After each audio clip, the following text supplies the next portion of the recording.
Hello. Hey guys. Um, you ever wonder how we know some of the crazy things we know? Like, how do we know the mass of a galaxy, or how do we know the mass of the sun, or something like that? Well, today I'm going to show you. And it all goes back to this guy, Johannes Kepler. And one of the Kepler's laws, and I don't really remember which number it is, it's the third law, is this. The square root, the square of the period of an orbit is proportional to the cube of the radius of the orbit, which it's amazing you notice it at all, frankly. So basically, t squared over r cubed is equal to a constant. Imagine, if you will, you've got a graph here. You got t squared, you got r cubed, and then you've got all your various planets. You got Earth here, and you got Mars, and you've got Jupiter, Saturn. Well, if you put them all on the graph, you get a perfectly straight line that goes out forever. If some planet you've never discovered, you finally discover it, you're going to find it's spot on that line between t squared and r cubed. It's really amazing. In fact, you can do this for anything. When Galileo turned his telescope on Jupiter and he looked, he saw moons going around it, and sure enough, the moons going around Jupiter followed exactly the same rule. Now, this is really quite amazing. This means that we know we have a moon, we know how far away it was, which means that when Newton came up with his idea, his Newton's cannon, if you had a cannon and you fire a cannonball, it would go in orbit around the Earth. Even before he has his theory of gravity, he already knows how fast it is, because he can use Kepler's law to determine exactly how fast that cannonball would have to go, because the satellites orbiting the Earth follow the same pattern as the moon going around the Earth. Now, later on, we were able to, Newton tells us a bit more. So with Newton, we can say, okay, what determines this constant? This constant is 4 pi squared over g, the gravitational constant, m. Now, I think it's amazing. Through Kepler, we have enough information to know how fast a satellite has to go to stay around Earth. We didn't even have the laws of gravity at that point. We have that. With Newton, we have a little bit more now. Unfortunately, Newton didn't know what g was, and he didn't know what m, the mass of the Earth, the mass of whatever you're going around is. Earth, if you're orbiting Earth, the sun is what we're doing today. We're going to do the maths of the sun. He didn't know any of this, but we had a formula. And later on, there's a guy, Cavendish, he comes around, he finds out what gravitational constant is, and that gives us enough to solve for m. So we are going to solve for the mass of the sun. And how we're going to do it? Well, first off, easiest thing, cross multiply. Da, da, da, da, da, da. And we get t squared times g times m is equal to 4 pi squared r cubed.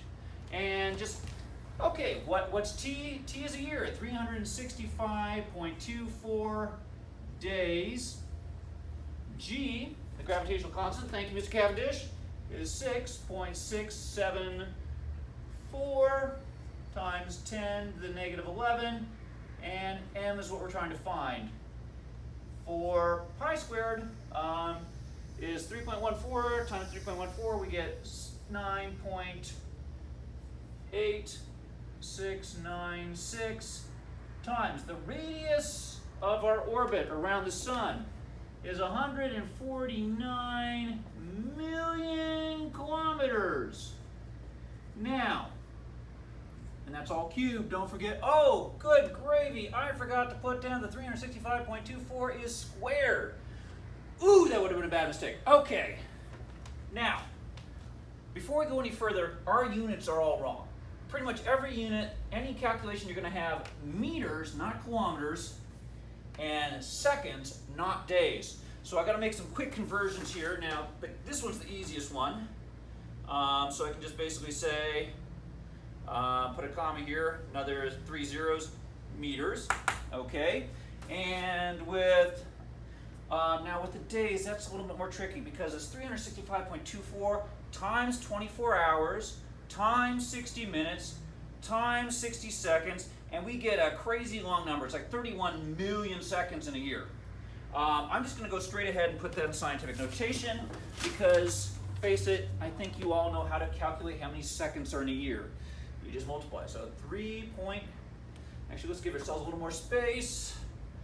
3.156 times 10 to the 7 seconds. By the way, don't forget this is all squared, times 6.674 times 10 to the negative 11 times mass of the sun, what we're trying to find, is equal to 4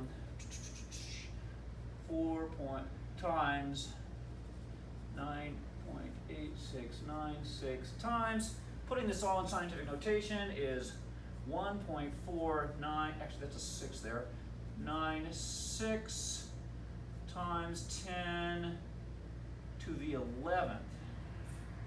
3, 6, 9, 2 more spots is 11th, and the whole thing is still cubed. Don't lose those exponents. They are deadly important. Okay. 3.156 times itself is 9.9. Can I read right? I guess it is. Okay, 9.960 times 7. Squaring an exponent, you just double it. 7 times 2, so 10 to the 14th times 6.674. Times 10 to the negative 11 times m. There's that m again. Okay, gonna multiply. This all just stays. Take this down. Gotta make sure I make that a decimal, or it's gonna, multiplication, or it's gonna be a decimal.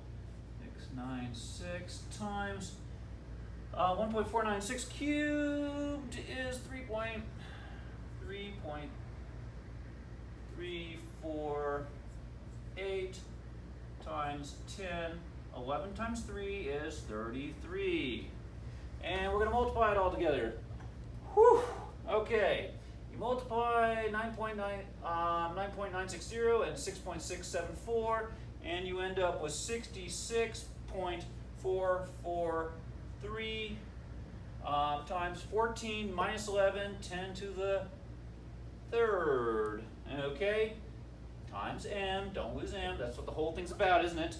Multiply this all together and I get 132.177 times 10 to the 33. They're not really in scientific notation anymore. You could stop and put them in scientific notation. I just say wait till the end. So divide both sides by 66. 443 times 10 to the 3rd. Divide this side, same thing. So this is going to cancel, that's going to cancel. 66.443 times 10 to the 3rd, and we get m is equal to, multiply that out. Now, by the way, it just so happens when I divide it very nicely, and I mean very nicely, as in I was stunned how nicely it came out, times 33 minus 3, 10 to the 30th. I was really stunned at how well this came out. But that is the mass of the sun. So that is roughly, it is it's roughly 2 million kilograms. Oh yeah, don't forget units. kg. So 2 million kilograms is the mass of the sun. And you could actually use this method to find the mass of anything. You could use this to find the mass of the Earth. We've used this to find the masses of other galaxies. We can observe the galaxies rotating. If we can figure out how big the galaxy is, the radius of the galaxy, and we can measure how long it's going to take for it to go around once, we can find the mass of another distant galaxy. Black holes, we can't see them, but we can see stars whipping around them. So we can weigh something we can't even see because it's so massive that light doesn't even escape.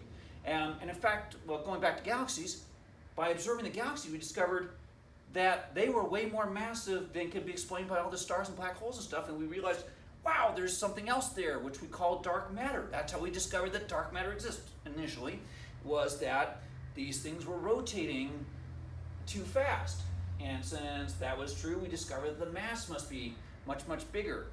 Lots of useful things, but again, this is algebra. This is basic algebra, a little bit of algebra, a little bit of knowledge, and a little bit of stick-to-itness. You can solve for anything. So I hope you enjoyed it. I'll see you guys later. Bye-bye.